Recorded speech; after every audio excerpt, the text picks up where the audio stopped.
All right. Well, I'd like to welcome Dr. Eric Helms to the podcast this morning, mate. How are you going? Man, I think I told you off air. You said you must be on cloud nine, and I said that's about 100 clouds below me. That is probably still an accurate depiction of where I'm at, man. And it's Absolutely. And yeah. obviously, you're referring to your recent WNBF Pro Card win. And I was going to sort of save that till later, but we might as well segue straight into that because of the fact that you're on such a high. Do you think you're on such a high because it has taken you so long to get to this point, or do you think it's just because of the win itself and the gratitude towards that? I guess to rephrase the question, would you have been as excited and privileged had you won it, say, 2 years into your journey? I would say that it's a huge honor, privilege, and accomplishment regardless, but this Yep. is kind of like um so like if it's a hot air balloon, Mm. it's like how much hot air is in there, and the more times and seasons and thought and efforts and being this close but yet so far, I think has Mm. only made it, I guess, that much more meaningful. Absolutely. So um it's cliche, but the whole concept that the more times you fail at something, not that I necessarily want to frame it as failing, No.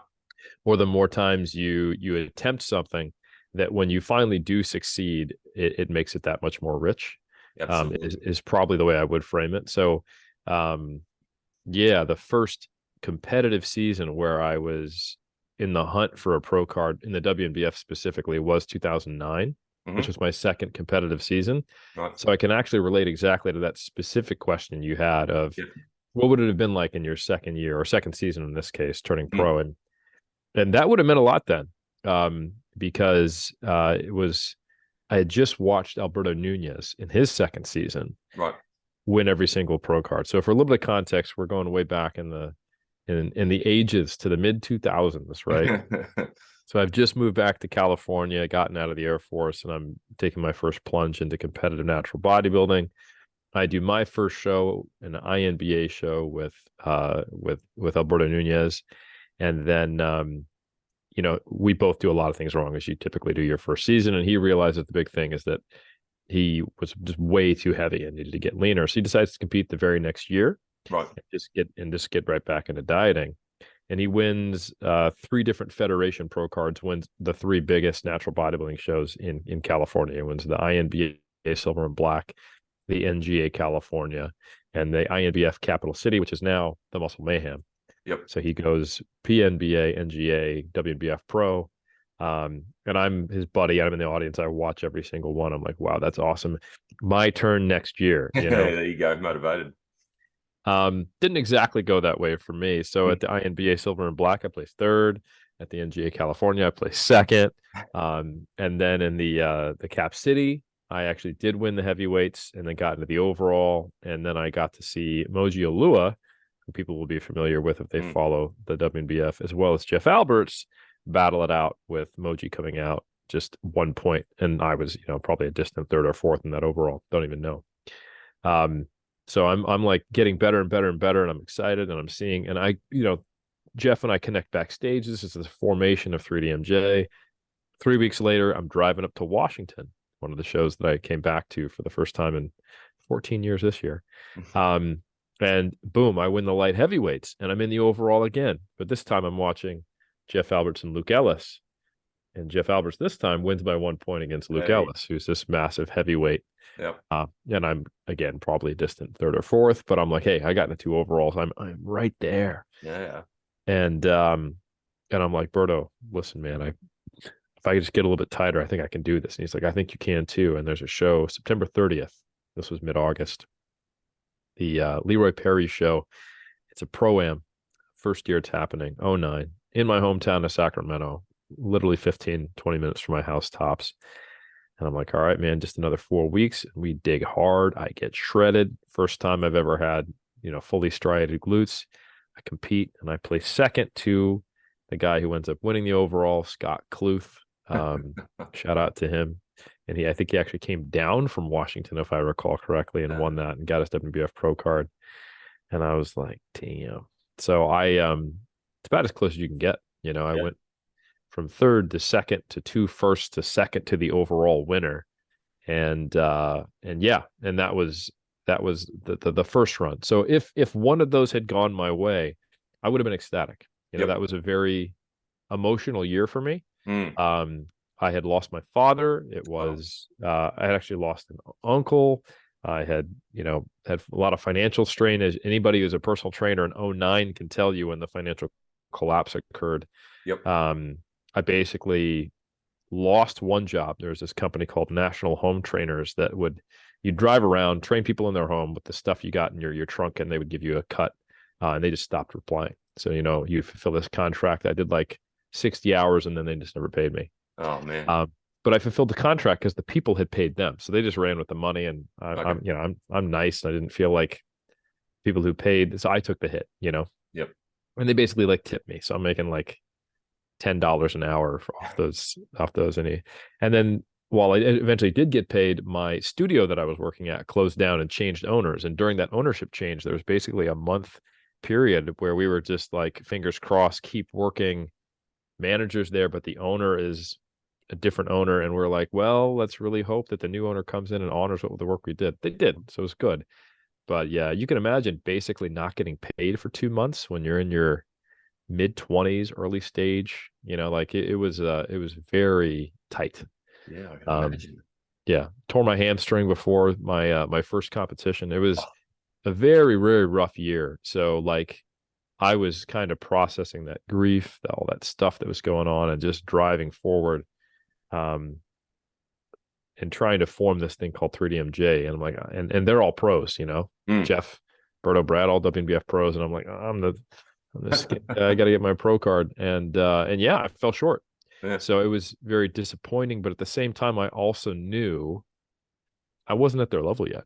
Mm. So I just kept putting in the years, and then I took another run at it literally 10 years later in Okay. 2019, and I placed second in the Polynesian Muscle Mayhem.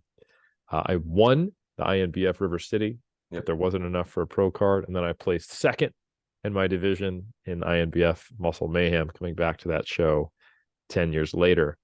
And then I just, and I was like, all right, so I'm not quite there yet. And the feedback I got was, you need to be a little bit bigger. So I was like, all right, we're going to put in a few more years, end up being 4 because of COVID, Mm. which might have been a good thing for all I know. And I'll come back when I'm 40, and we'll see if all that specific work on my delts and lats actually made this skinny frame look a little wider.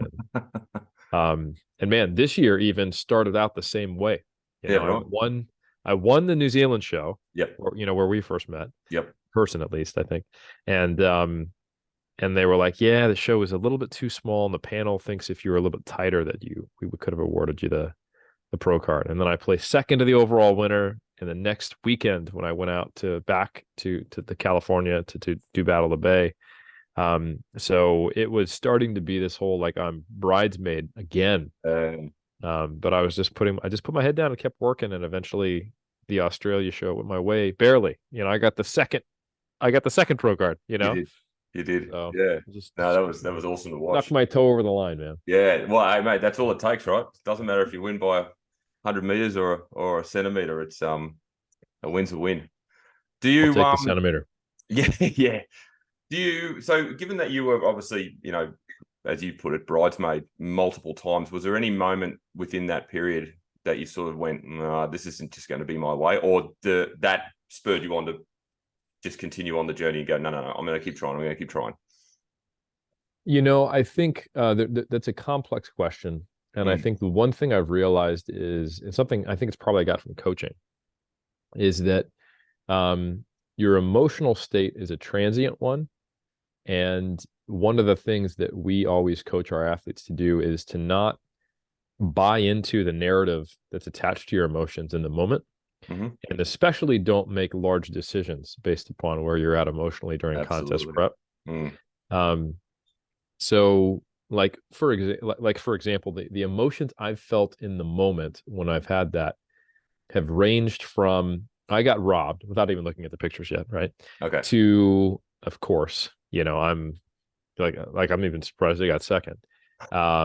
To that's exactly how I thought that went.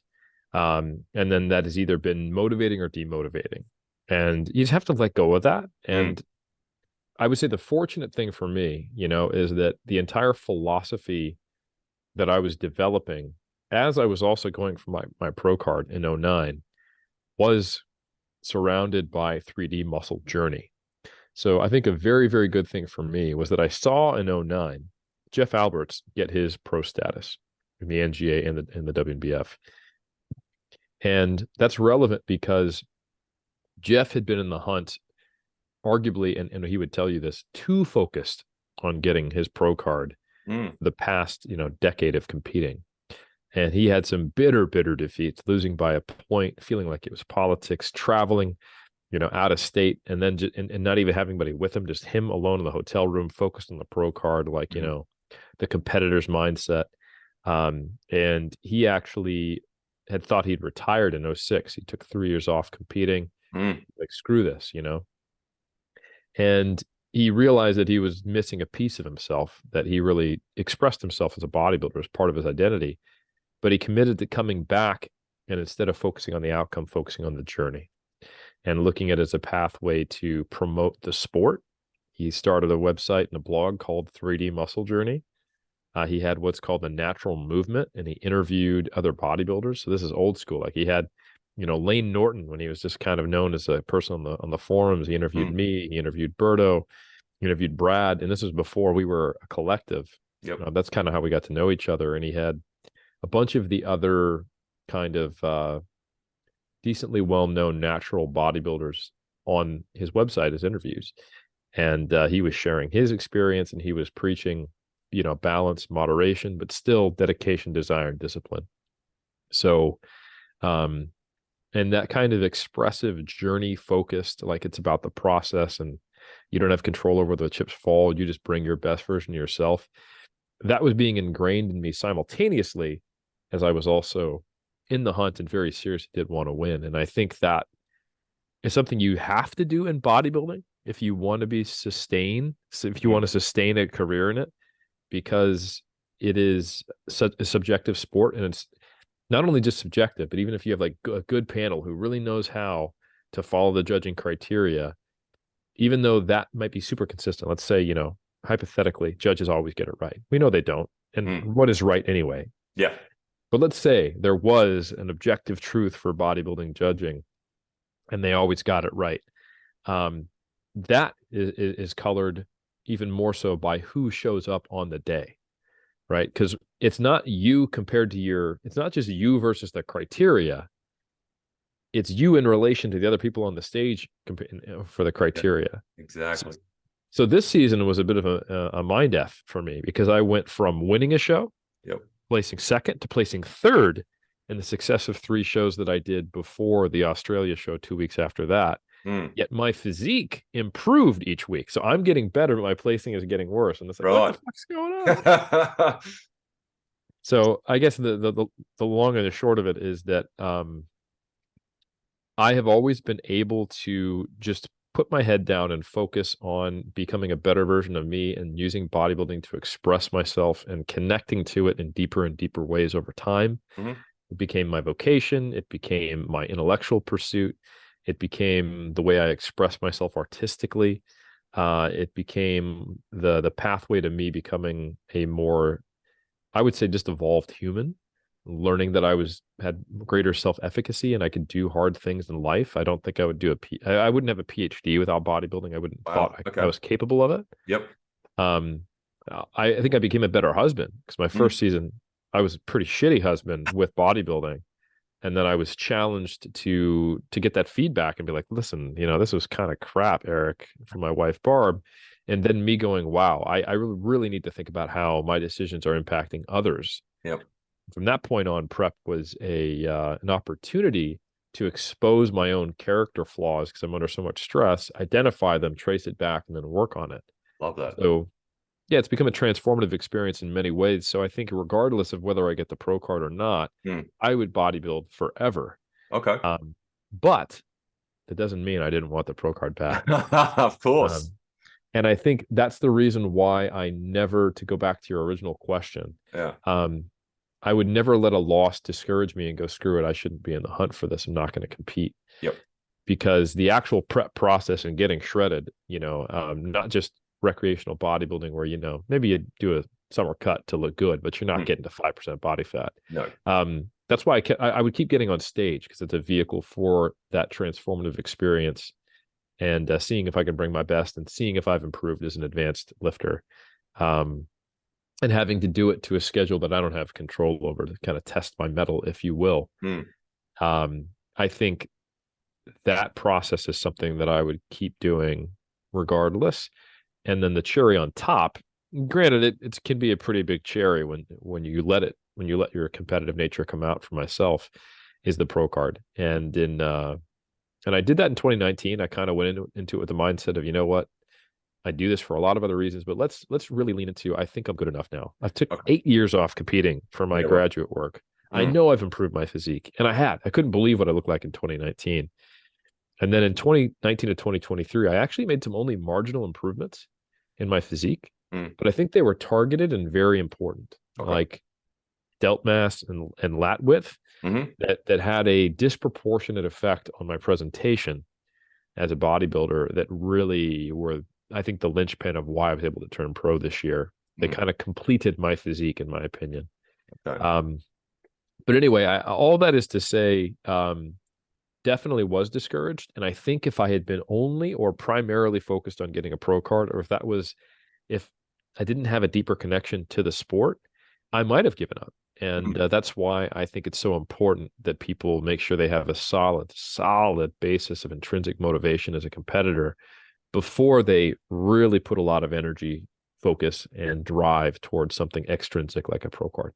Yeah, absolutely. I couldn't agree more with that. Because, just a bit of a side question, but do you coach yourself, or do you just get reference from one of the other 3DMJ guys to just double check things for you? Yeah, it's collaborative, and I would say that the amount of collaboration increases during prep. Yep. In the off season, I'm pretty much purely self-coached. Yep. And especially for powerlifting and things like that, I've definitely outsourced it. Like when I was competing in Olympic weightlifting, or when I took a little stint for strongman, I worked with people who had more experience than I did. Sure. But and obviously in the off season, I get some feedback from the guys every now and again. These are my colleagues, and it'd be foolish not to. But during prep, I actually go, "Hey, Berto, I want to check in on a regular basis. What do you think? Here's what I'm thinking."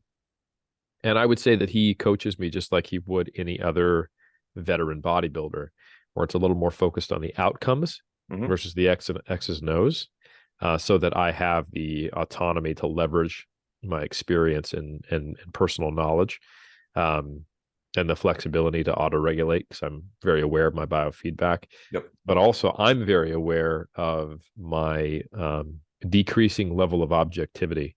That's what I was going to ask about, yeah. Which is huge. It doesn't matter what level of knowledge you have or level of it doesn't matter what level of experience you have, but it doesn't matter what level of knowledge you have. You're not going to be able to apply that to yourself. Just like a doctor is ethically obligated to not perform surgery on a loved one because they're emotionally connected to them and it clouds their judgment. Imagine trying to perform surgery on yourself. Who are you more emotionally connected to? And logistics aside, obviously, but like if you could clone yourself, put you on the table, So I've always been intensely aware of that. Okay. And I think I benefit greatly from having Berto in my corner. While we're making a lot of the same decisions early on in prep, there was a point maybe 3 or 4 months in where I would have pushed harder. And he said, I actually think we need to pull back a little bit. Okay. And I kept making progress. And then there was another point where that happened later in prep. So, that's 2 adjustments that I wouldn't have otherwise needed to make, where I'm like on lower calories and higher step count than needed, which is really just a recipe for unnecessary muscle loss, or getting lean too early and tapping out before Worlds, or just having that slightly filmy, can't fill out look that we've all seen in someone who is, well dieted, but it just starts to fall off at the edge. And I think I'm holding on pretty well this season, because, at least in part, because of those calls by Berto. Yeah. Okay. Oh, that's good to know. I guess, the reason I asked is because obviously, you can be as impartial as you can be, but we've all been in the depths of prep, and and know how irrational you can become. And obviously, you know, then there's the side project of food focus and satiation issues and all those sorts of things. So you can obviously make, I guess, improper decisions based on just the emotion at the time. So yeah, that's really interesting to get that I guess second opinion or from someone you trust as well. Yeah. Yeah. And I'm a lot of coaches, and I can tell you this from experience, are really shitty athletes because they can't not view things from the here's what I think I should do. Right. For whatever reason, I think, and I think Berto would agree with this. He's told me, I mean, I don't think he's just blowing smoke up my ass, but I think I'm a pretty damn good athlete. I flip a switch, and if it's someone I trust, which is a high bar, I'll be honest, I'm a control freak, but I implicitly trust Berto because I've seen him for years get it right and do things with athletes and understand and work in with that person's psychology. He's very good at reading people, very emotionally intelligent. And he also knows his shit, right? Yeah. It's my job to make sure that our guys know their shit. So I know that they know that I know their shit, right? So and he's also not like just telling me what to do. He's like, I don't know, what do you think when he responds to my check-in? So it's the way a coaching relationship should be. He's taking my input as something that influences what he then suggests to me. Yep. And then once we come to a consensus, which we do very quickly, then I'm like, yeah, I'll just do it.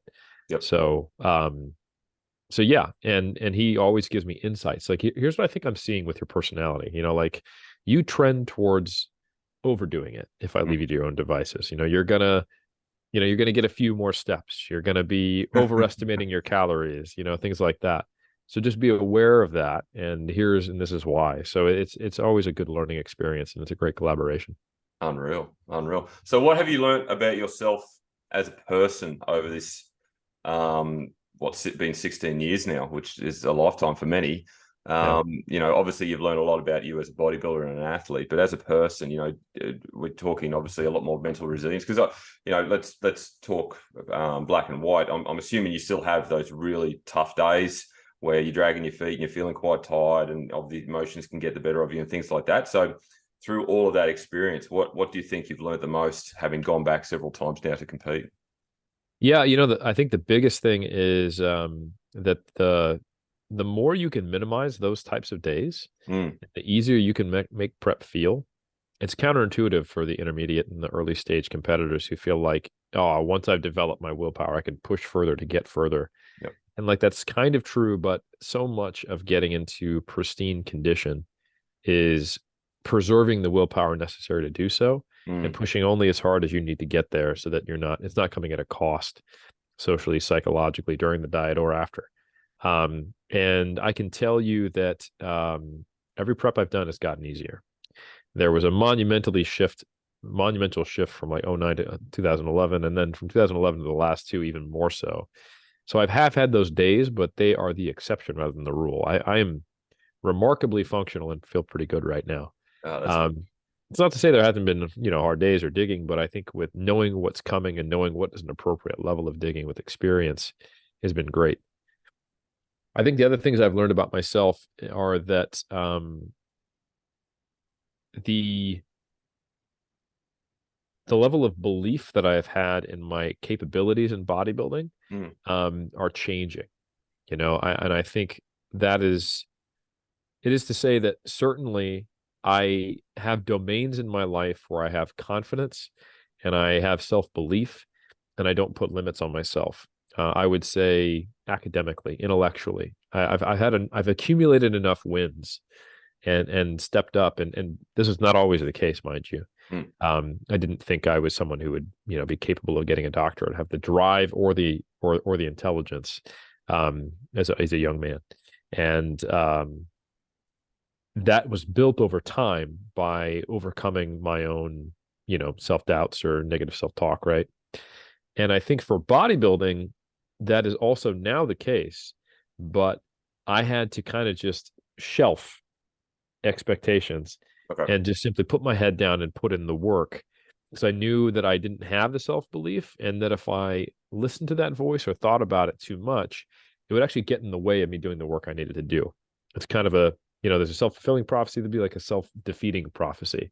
Like, I don't think I have what it takes. So then, and I mean, how often do we see that in life as coaches or absolutely.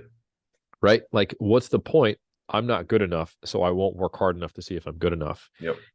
And there's whole like arcs of content on the internet where you can find that, like, what's my natural potential? And a lot of the times it's not always, but it's coming from this insecure place of, I think I'm shit, so tell me that I have a lower potential so that I can push towards it, you know? Yeah.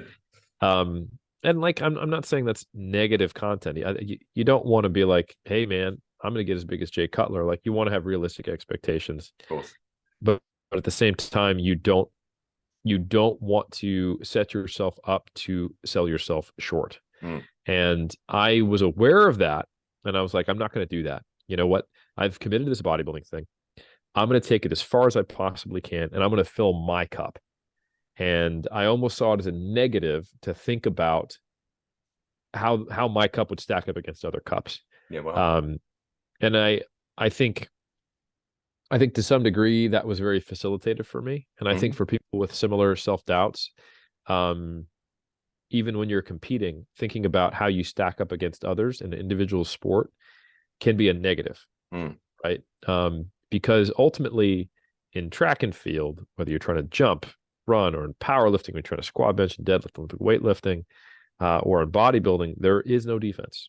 You know, if you get the strongest you could be, that's no different to trying to be stronger than other people, ultimately, because you can't do anything about it, right? Yep. So you don't get to walk up and kick them in the leg. It's not boxing or something like that. Yeah. So, but I think that can be something that you tap into, that motivates you, that can get you through hard workouts, but only for people who that doesn't discourage them. And for me, I knew it was a mixed bag. I've had moments of time where I've surprised myself and been like, I'm ready to go in the hunt. Like 2019 was, I think, the first year where I was like, shit, I think I'm a pretty good bodybuilder. Yeah. You know, Well. let me go after this shit. But that took me till my fourth season.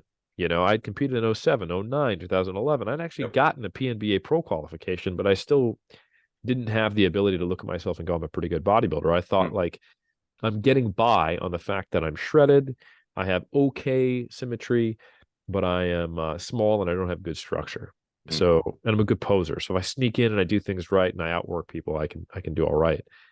And in 2019, I was like, you know, okay, maybe I'm not the widest, but I am kind of pretty. Like, I'm like this is, you know, I got some aesthetics here. Like, let me lean into that. I did the Frank Zane shoot and I was like, oh shit. Like, am I actually a decent bodybuilder?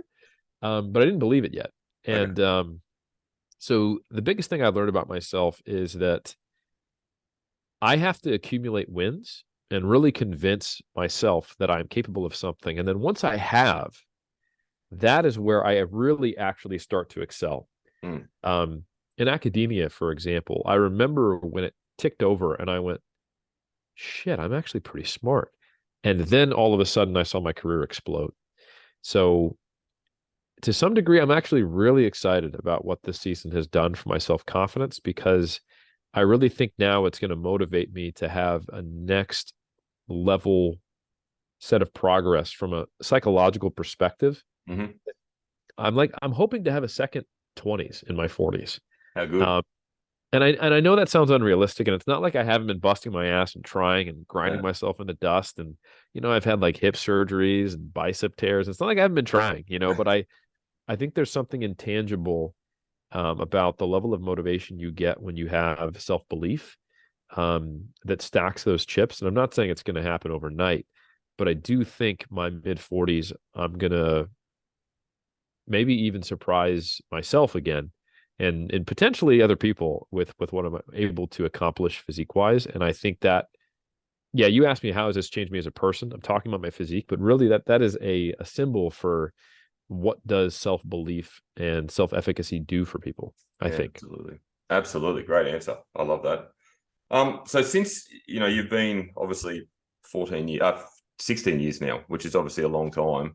Yeah. We've seen the sport grow incredibly fast over that period. And in particular, probably the last 10, you know, kids are starting younger, you know, the teenagers are getting into the gym, which is great, you know, from a health and fitness perspective.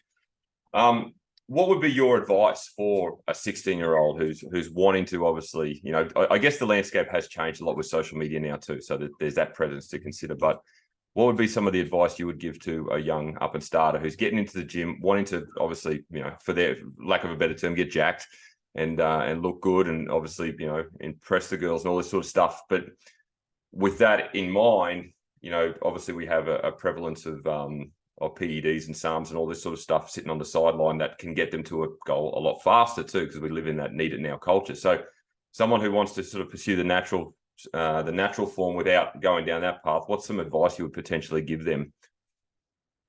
Absolutely. That's a great question. So I think the first thing is that the reason why most people go the enhanced route at that young of an age has more to do with the fact that they don't actually have a strong why. They are very, very outcome focused, and they think that getting to this vision of what their physique will look like will have some significant impact and change upon their self-worth, their social worth, their place in the world, and it'll make them potentially, however they're negatively feeling about themselves, become positive. And we know that's simply not true. Yep. When you are doing these things, you might do it starting for one reason, and then something hooks you, and you find the benefits you get aren't what you expected. And it's really hard to explain that to someone who is 16 or even 21, even if I was to talk to myself. But most people who are jumping on, very serious hardcore training and deciding they want to use SARMs right now, if I was to bet money, I'd say 5 years are not going to be lifting anymore. Yeah. Okay. Right. Honestly. So the issue to me is not that people are actually jumping on anabolics at an early age. I mean, that's not great. Don't get me wrong. Sure. But it actually is just compounding the existing issue. It's that they're not getting into fitness for any good reason. It is something that I think is an industry problem. It's a it's a diet culture, quote unquote, problem. Most bodybuilders are not influencers. They can be, but man, there's a ton of bodybuilders who have crazy physiques compared to influencers, and they barely use social media. Yeah, it's because they have a deep personal connection to the pursuit, and it's a vehicle for self mastery, right? Whether you are a sushi chef who painstakingly cuts the sashimi in a certain way, or whether you're learning to play the trumpet and you're just trying to get it, amazingly perfected. Those things are vehicles for self-mastery, and bodybuilding can be one of those.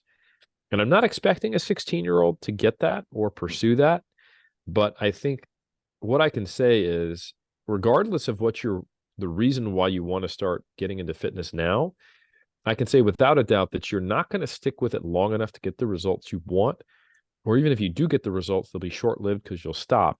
Yep. Unless you find a deeper connection to it. So look inward, figure out who you want to be, why you want to do something, what values you have, and then take an honest look at fitness and see what aspects of the process do you enjoy. Can you appreciate the journey?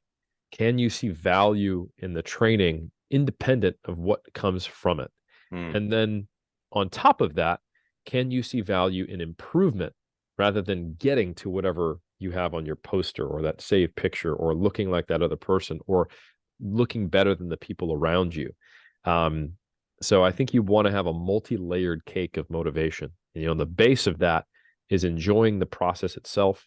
The next level is self-improvement. And I think that's actually important, especially for bodybuilders, to hear that the base is the process. Yep. Because improvement can be a tyrannical oppressor where you might go through the whole process of doing a competitive season and feel like you didn't really improve that much. And all of that effort time is unappreciated. The mental lessons, the emotional lessons, the simple fact of, hey, I tried something, it didn't work, and I'm going to learn from that. It just feels like a failure. Yep. So for example, in 2011, I actually think my physique was a little bit better in 2009. I mean, there are some ways you could argue that I improved in some ways, but I degraded in others. But I lost some size on my upper body, and I wasn't as lean as I was in 2009. I improved my posing, and I brought some other things up, and I performed better on stage, which was kind of a saving grace. But I'm really glad that was my third season when I saw that, because I went, okay, back to the drawing board for my upper body. I was doing something right back then. What was it? And how do I bring these two things together? And that lesson is inconsequential to this conversation. But if you think you have a good intrinsic motivation, it's always like, oh, I'm just trying to beat me. It's me versus me. That's great. But when you don't beat you, which sometimes happen and will inevitably happen if you get to say your 60s or 50s, or Father Time wins inevitably always. Even if you're still winning at 52 like Jeff Alberts, but maybe you're 62 and your name is not Marshall Johnson, and you're not winning, you're not beating your prior self. What's going to keep you in the game? And the last thing you want to do is stop lifting in your 60s. That's like the exact negative thing to have like the life that we want, and fall prevention and anti-aging and all that stuff. So how do you focus on enjoying the process or being the best version of yourself that you can be today? You have to have some mental gymnastics there, but the base of that cake needs to be about a love for the act. Like this is an ascetic, not aesthetic process. This is a practice. This is the same thing that a monk does. He gets up and meditates. The same thing that someone who does archery does when they focus and they concentrate and they enjoy it. And they're enjoying it before they even release the arrow to see if it hits the bullseye, right? Martial artists going through their kata, not necessarily winning a competition or a fight, but going, this is my discipline. You want to get to that with fitness, health, your lifestyle. And then the next layer, like I said, for as long as you can, try to beat yourself. You try to beat you. And then the very top layer, the smallest part, the part of the cake that some people don't even like that much, the frosting, it's a little too fake tasting, the cherry that's, maybe it's a little too sweet. That should be the pro card. Yeah, you can enjoy it. You can chase it, or, a pro win or whatever competitive outcome. And the reality is the vast majority of competitors don't even get to have that. And I think that's something we forget. Sometimes I've talked to world champions in powerlifting and bodybuilding. I've coached them, and they say things like, I don't really get the point of competing in the Masters, or I don't get the point of doing this for people who are placing 10th. Like they can't relate to that. Yep. And they're vulnerable. Their motivation is vulnerable. They just happen to be so genetically gifted, or even, psychologically gifted or talented. They have the things that they haven't really had to think about that are in place, so that when they started competing, they were in the elite. And there is an advantage to being the draft horse, not being the purebred, to being good enough to where you can eventually become someone who gets a pro card or who places really well. But you spend a lot of time getting thirds and seconds, and even me, like I'm sitting here complaining about seconds and thirds, and there's plenty of bodybuilders who are like, fuck, Eric, I would love to win my class. I haven't done that ever, Yeah. So, but you lose your perspective, and, I think I have shitty genetics. And I've also heard people who've won world titles say, I think I have shitty genetics. And they're just comparing themselves to, the person who has slightly better genetics, who's always there. So I think it's really important not to let those external comparisons, even when you care about them and you're trying to win, take over too much, or you're giving up power. The easiest thing to do is blame the judges, or say that it was out of your hands, or say that it was some extrinsic factor that didn't allow you to place well. And that makes you feel better in the moment, but it takes away your ability to have agency and say, well, what could I have done differently? So I think it's just important to remind ourselves that if you're doing even decently well, you're placing top 3 in a 8-person class, you've been fighting for years to get your pro card, can't get it. Well, how do you think the person in 4th feels, or 5th, or 6th, or 7th, or 8th? Good point. Yeah. And they're just as much as part of this community. They're just as much our brothers and sisters as anybody else. We respect them, right? It's about effort in our community. It's about consistency. It's about showing up.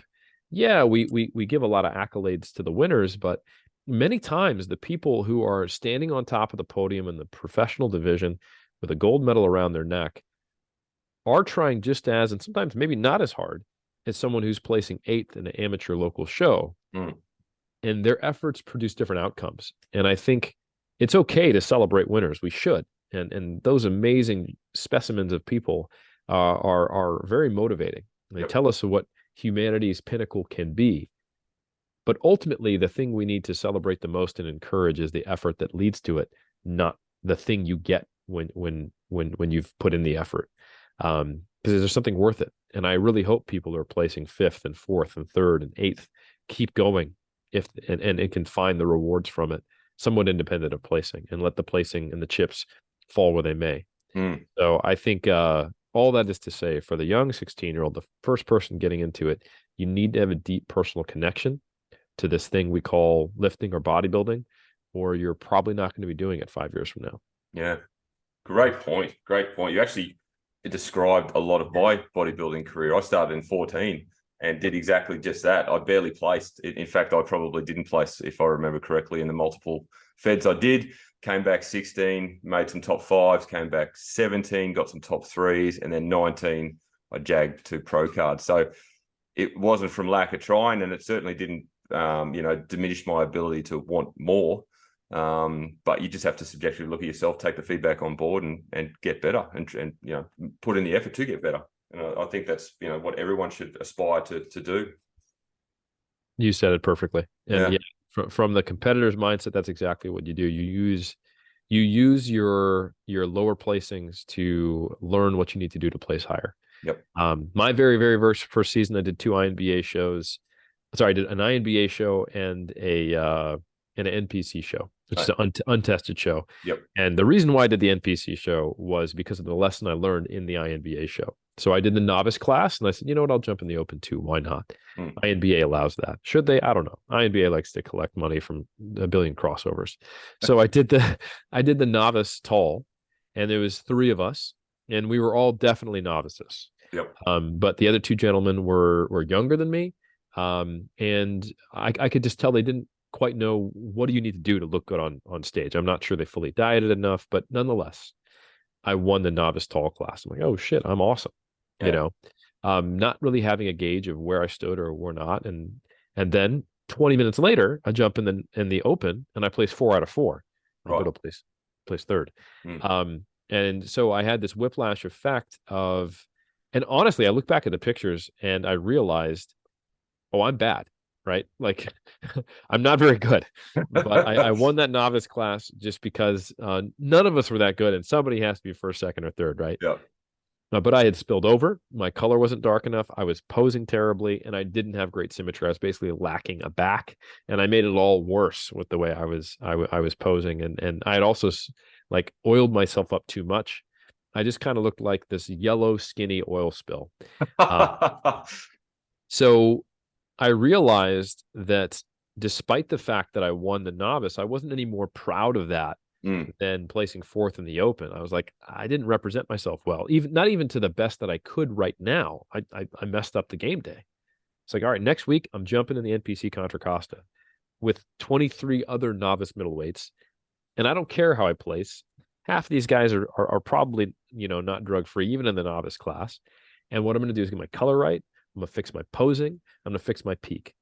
And if you find any pictures of me from my 07 season, there's a few out there. They're probably from the NPC Contra Costa, where I placed 16th along with 6 other middleweights, which just means it did not finish. Not where I won my novice class the week prior in a natural show, because I posed better, I peaked better. And that was the best I could have been in 07. Yep. With the level of skill and knowledge I had with a week to correct. And I was proud of those pictures. I was proud of that show. That made me feel complete that season. If I had just done the novice class and not jumped in the open, I guarantee you I would be a far worse bodybuilder today because I didn't have that last placing and the ability to look back. I would have been too focused as a young man who's too focused on winning in 07. If I just went in, won my novice class, my expectation when I went back in 09 was now I win the open class. Yeah, right. But I wouldn't have made the necessary corrections. I wouldn't have been honest with myself. And it would have been like, the glass jaw boxer who wins his first fight, thinks he's a badass, gets knocked out, and he's never the same and doesn't fight aggressively. Yep. So I'm really grateful that I just made that decision to jump into the open as well and got humbled. And then I bought the show pics and I was like, oh my God, not even the professional photographers can make this look good. Yeah. Let's slide into a moment.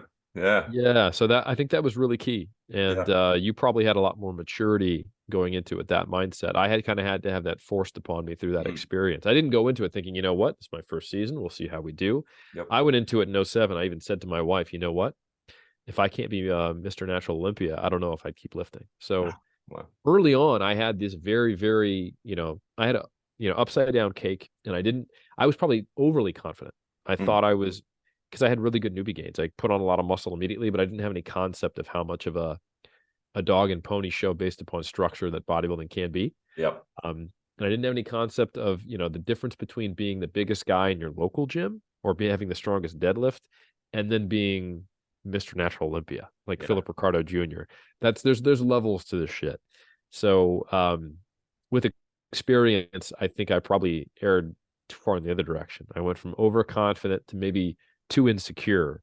But I managed that through what I talked about earlier, and it paid off. And now I think I'm probably finally calibrated to where I should be. And I don't have these emotional hangups or narratives around it. I'm just ready to put in the work. And I feel like I proved to myself that I've earned my spot and the right to say, hey, I'm in a gun to be a competitive pro, and we'll see where the chips fall. Honestly, I don't think I'm going to be a world champion, but I would be damn proud to place top 5 at Worlds one day, or to place top 3 at a pro show. Yep. And honestly, that's the stars. Yep. Cliche as it is, I'm going to shoot for the stars. If I land on the moon, hey, if I get top 10 at Worlds, like 10th, that's the best I ever do. So long as there's more than 10 in that class, then I'll be a happy man. And honestly, I'd be a happy man if I don't do any damage in the pros, because I did not think I would even get here. Okay. I'm honest with you, Paul.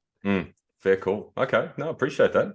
So, all right, that's a good segue into the next question, and I will start to round this up just so I don't chew up too much of your time. But can you take me into the moment that they announced you as the the Pro Card winner 2 weekends ago? So obviously you picked up your Masters Pro Card first, won that, and then you came out with Lawrence as a second look between you and him in regards to, we potentially want to give another Pro Card here. They obviously did the rounds, and then your name was announced. Now you had a moment on stage, and obviously several moments afterwards. But can you take us into just the emotion? And did you flash back over your career, or did you just feel heavily overwhelmed? Because obviously, for 14 years you've been chasing this dream. Yeah, man. And I think I got little glimpses of it throughout the whole day, where I became aware of the possibility, and it was kind of like, was it Doctor Strange seeing all the potential things, and then it narrows down to what's going to happen. So the first thing that was really interesting is I thought, okay, they're going to have a class A, class B. They've got it's a big bodybuilding class. It's double digits, but it's not like 20 where we're going to have middles, lights, and heavies. And I thought, for sure, I'm 6 foot. I'm probably going to weigh in around 80 kilos. I'll be in the heavies, right? Didn't know how many units were showing up to the show. So there was 10 in the open bodybuilding, and basically the way it shook out, if they wanted 5 and 5, which I think was a good decision on their part, was that the cutoff was basically right between me and Lawrence. It was like 80 kilos and under, 80 kilos and heavier. And I weighed in a shirt, and I was 81 something. So they put me down as 80. And I think Lawrence weighed in at like 82. Okay. So in actuality, if we had both weighed in trunks, I think there probably would have been less than a kilogram difference between us. Okay. Right. But we ended up being the split. So when I saw the thing come out, and I was in the lightweights, or I guess class A, because it's not appropriate to call it lightweight, we only split it in 2. I was like, is this a mistake? Did you guys think I was someone else? And they were like, no, you're the cutoff, And I was like, oh, that's weird. Like, I'm going to be against these short guys, and there's some insecurity right there, because another competitor, a more secure in their physique competitor, be like, sick, I'm top of the lightweights, I'm going to outmuscle these fools, And as my peak started to go, and as I saw myself, and it went really well, I was peaked out of my mind. Berto landed the plane. I was pumping up, looking in the mirror, and I said to Alex Thomas, who I was staying with, great guy, he was I know him well, yeah. He's the man. Yeah. I was like, I walked over to him, and I was like, I don't want to sound arrogant, but like, this is the best I've ever looked. I can't believe that's me in the mirror. Like, I am peaked out of my mind, man. And even in like the not great lighting, because we we're kind of like half outside, I was like, I could see the quad separation. My delts were sticking out further. And I went into that class very confident. So So that was the first thing I saw. The next thing I saw was that, okay, I'm going to do the Masters. I'm going to jump in, see what you think. And for those who don't know, so the way WNBF New Zealand and WNBF Australia are going, because they're new federations, is there's a bit of like the way it is in the States and in many other established countries, is it's simple. If you have 8 in the open bodybuilding class, you can get a pro card in that class. If there's more than 8, you can potentially have multiple class winners do it. Or sometimes it's like the second person overall. Yep. And in New Zealand, because the show was quite small, what they had was an external panel to decide pro status. So I actually won that show. Yep. But the external panel said, this wasn't enough competitors and you're not quite in peak condition. Okay. Fair call, right? So there is some subjectivity. We're not doing that again next year. Next year, the judging panel themselves makes the decision. And then if there's enough in the class, it's a lot more clear cut, which I really think is the way you should do it. It's kind of hard to judge over a live stream. Sure. But anyway, like I judged that show last year. I agreed to those rules then, and I agreed to them as a competitor. I completely accept the decision, and all's well that ends well, despite the potential issues with that system. So at Australia, similar system, but larger judging panel, bigger show. They had a lot of experienced people involved. WNBF head of Taiwan, as well as WNBF head of New Zealand, Simon Collins, were on the judging panel. Multiple experienced judges from ICN, coaches, Joey Cantlin, a lot of good people. Nicole Hitchcock, she's a WNBF pro. A lot of good people on the panel. So they had the panel themselves got to make any subjective calls around that. And what they'd established a priori beforehand is, hey, if we have more than 8 in the bodybuilding, then the judges have the opportunity to award a second pro card, so long as there's 9 or more. Yep. So the other thing I saw is, okay, we got 10. So they could decide to give a second pro card. So that's exciting. But it's going to be a subjective call, right? So the Masters win was just me and 3 other guys. Now, I don't want to, it's not just because it's a small class doesn't mean it wasn't competitive. Arash, the guy who placed second to me, he got moved to the center. It's a tight battle. He's actually an ANBA and a PNBA pro, and he's done quite well as a pro. And he was diced. He might have been even a little bit leaner than me, but certainly we carry it in different spots. But I was like, God damn, this guy is looking really good. And he gave me an absolutely tough fight, not only in the Masters, but also in the lightweights. And in the Masters, here was the next little piece of information that kind of narrowed that funnel. I won, but we didn't have 5. That's the requirement in the Masters to get a pro card. Typically, we had 3. But the judges, having that capability of making the call, said, you're worthy of a Masters pro card. And I was like, oh, shit. And I had an emotional moment then, because I realized they were saying, you are pro quality, or at least Masters pro quality. And, the little voice in me got saying, oh, those aren't quite the same. But I knew I had already had the judges panel saying, you have a pro quality physique. And I won the class. So I was like, okay, so this is a different decision than I got back in September when they said, you're not quite there. This is saying you are there. So I was like, okay, this is a good sign. And the branches of reality are starting to narrow. Schrodinger's pro cards are becoming more likely. Yeah. Right.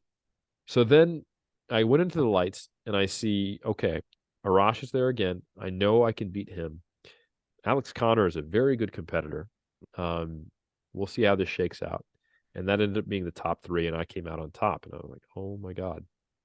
So at that moment, when they put the medal around my neck, just winning my class, I was already starting to lose it emotionally a little bit, because I knew the possibility was there. And I could tell, fuck, this is going to be an emotional day no matter what happens, Right. So now I've won my class. I've won the Masters, and I know I'm going to be going in the overall, and I know I'm going up against Muhammad. And he's been crushing it all season. And I knew this was going to be a battle of conditioning versus muscularity. Yep. I didn't think I was going to come out on top, and deservedly I did not. But I also knew that, and they kept saying it. The MC said, "There's a shot at a second pro card here," and I was like, "Man, like even if he beats me, I've got a really good chance." And what ended up happening is they basically needed to figure out who was the second best overall. So at the time point when Muhammad deservedly beat me, for those who weren't there or not sure the rules or listening, they then needed to figure out, okay, well, we got these 2 guys who placed second to Muhammad. Which one's actually second best? Lawrence did it in the class. I did it in the overall. So Lawrence gets brought back out and we get compared. And they're specifically saying this is to figure out who is second and third overall. with the potential shot at the pro card. And I'm thinking, they already told me I'm pro worthy. Yeah. So obviously, if Lawrence beats me, he's getting the second open pro card. And if I beat him, I'm probably getting a pro card. So I was already emotional. Right. And as soon as they gave Lawrence the bronze, and that was a tight fight, that was a good battle. You know, we have different strengths and weaknesses, and I think it was an honor to have him be, you know, the final boss for me. Yeah. I was like, fuck. I was like, oh my God, it's about to happen. And I was like, you don't know that. Maybe you're not good enough for an open pro card. Maybe they're going to say, and we don't think either one's you worthy. But I knew like 95% chance based upon all the things that had happened that they even made the comparison. Because that means they probably thought we were both pro worthy. They just need to figure out which one of us was better on the day. And Lawrence, if you're listening, that is what that means. You know, I think if you'd beat me, you'd be a pro right now. So anyway, I was just barely trying to keep it together because I knew that if I couldn't keep it together enough, I would have the tear streaks while I'm trying to wear my medal, and then I'd be like emblazoned as the crying, guy with the silver medal around his neck. The inaugural show, crying bodybuilder. Exactly, crying Eric Jordan. So but I did cry on stage, and I got myself together enough. And to answer your question, what did I feel? What did I think of? I felt the weight of 14 years, but I didn't cognitively flash through it or think through it. It was just kind of like this wave of emotion. Yeah, wow. And then I got off stage. I didn't run, but I was tempted to because I needed to get the hell out of there and feel. And this is funny. And I went to the first bathroom that I saw, which backstage it's right there in the pump up like area above the steps. Not thinking about the fact that it's closed off and has a little red tape around it and why, but that's the drug testing bathroom. And you're not supposed to go in there because, you could supposedly plant urine or tamper or something like that. Yeah. And I'm bawling my eyes out. I'm not even kidding. Like ugly cry in the bathroom. Just letting the full weight of the emotions hit me and having a moment. And my wife had literally arrived a few minutes, or she arrived a few minutes after I'd won my class, because she had to come right from the airport to there. And she was trying to find me.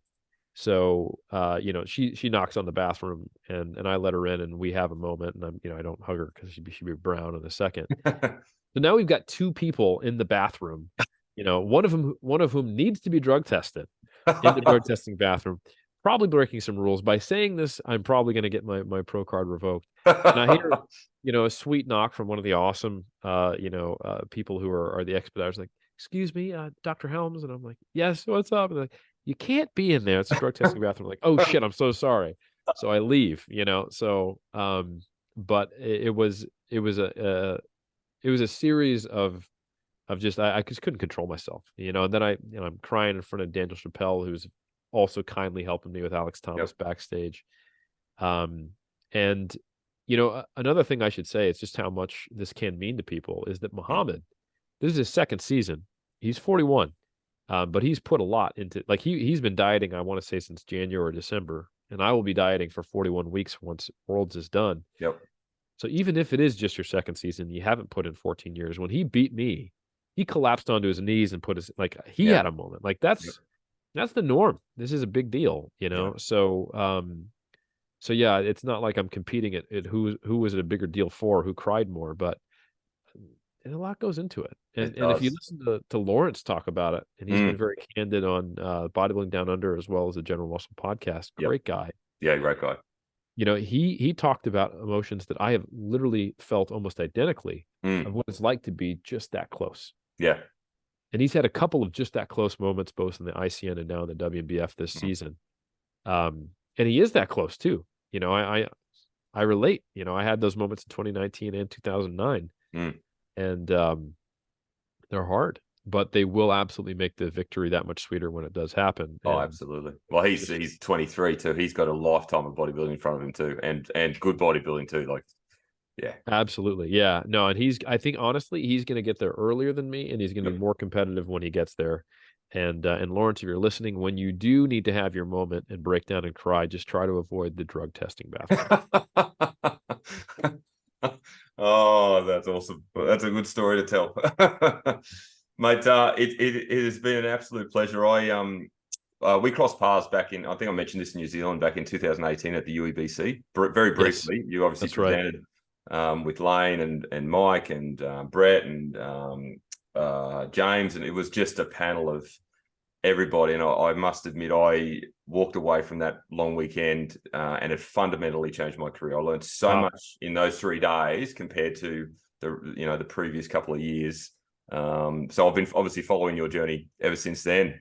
So I had to come up and say hello at New Zealand and shake your hand and say good day, and obviously competed that day. So that was really cool. But yeah, You looked a little different on that day than UEBC, I bet. A little maybe more red, shredded, small face. Maybe you're wearing glasses. You weren't on stage. By the way, very impressed with your conditioning, man. You look fantastic on stage. Oh, well, I have Brandon Kemp to thank for that. He obviously coached me to that point. But I can assimilate a lot to your story because I've always been the guy with not the greatest genetics. I've always been lean, never big. I've placed second and third that many times through 41 shows. I can attest to a lot of that. And then finally I had my opportunity in 2019 to win a couple. So never from lack of trying, just you just got to keep trying to improve, which is I guess the beauty about this sport, right? That's why we keep coming back. 100%, man. So what's next on the cards for you? When are you next competing? Oh, look, I've told everyone I retired after New Zealand. That was my last show. And look, I'll never say never because I'm 45. I'll never say never, but I've ticked every box. I've won 2 pro cards. I've competed in a pro show. I traveled overseas to compete. So they were the majority of the goals that I wanted to do. But I'll never say never. I always think of myself as a better coach than an athlete. I always have. And, I love taking athletes to stage. I get more emotionally invested in that than probably competing at this point. But my wife keeps telling me, no, you'll get back. You'll be back. So we'll see. And how long have you been married? We've been together 10 years, married nearly 6. Yeah, she's known you for a decade like that. I think she's probably right. If I had to place my bet, like, are you retired or not? I'm going with wifey's opinion. Yeah, you're probably right. I might have to reach out to you to coach me. Oh, dude, it'd be an honor and a privilege, man. Yeah. So look, just to finish up, I always ask every guest on my podcast the same question to finish up, just a bit of a personality thing, and that is, who would you invite over to dinner? So if you could have anybody, could be alive, passed away, fiction, non-fiction, male, female, who would you like to invite over the dinner to have a good meal and a good conversation with? To be honest, and this maybe is just my my nostalgia and my slight isolation speaking, but it would be my whole family, extended family that I have. I live in New Zealand and my family is very, very small. So my father, like I mentioned, passed away in 2009. I have no siblings.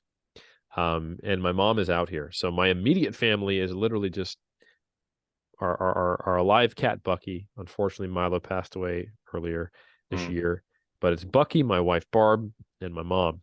So I get to see them, but I grew up with an uncle and an aunt and a couple of cousins, and they're in California, and I don't get to see them nearly as often as I'd like living in New Zealand. Right. And with just how much gratitude I have and how they've been supportive of me and my journey all the way going back to 2007, even when I was a little more dysfunctional with it, I would just love to be able to snap my fingers and have all of them in the same place, because typically, it's expensive to come to New Zealand, it's expensive to go to California. So it's only me there for a little bit, hopping around, or, fitting in between each other's lives. And I'd love to just be able to snap my fingers and spend some time with them all because of how emotional I've been this year. So, I'm turning down opportunities to sit with, Martin Luther King and Einstein and Gandhi, but right now what's present with me is I would just love to see those people.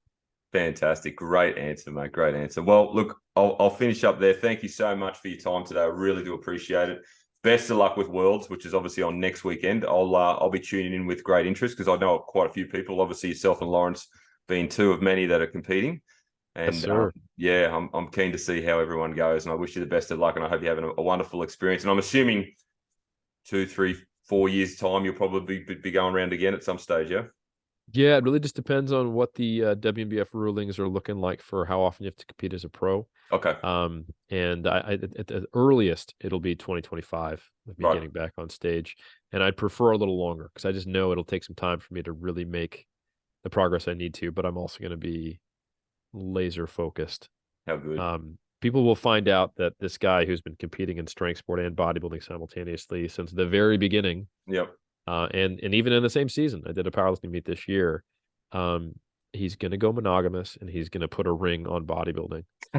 So I'm sure that's going to break the hearts of some of my fellow all around physical culturists, but you know, I'm just so much better at bodybuilding than I am at strength sport. So there you go. Yeah. and I want to see how far I can take it. Absolutely, mate. Ceiling's the limit. I love it. That's awesome.